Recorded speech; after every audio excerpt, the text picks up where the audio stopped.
طب باشمهندس، انا دلوقتي شاب عادي جدا وعايز امول مشروعي، اعمل ايه؟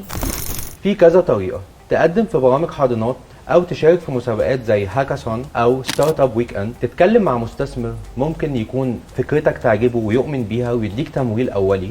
كمان في تمويل بنكي مخصص للمشروعات الصغيرة، بس لازم يكون عندك دراسة واضحة وجدوى قوية وخطة واضحة. بالظبط، يعني اهم حاجه ان الواحد يبقى يعني عامل بلان هيعمل ايه، وان هو يسعى ان هو يشوف الطرق ان يعمل بيها عشان يوصل مشروعه للنور. مظبوط كده.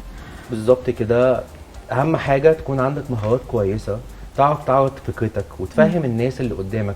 كمان مهارات التخطيط وإدارة الوقت عندك لازم تكون متمكن منها جدا، لازم تكون بتدير وقتك على مدار ال 24 ساعة.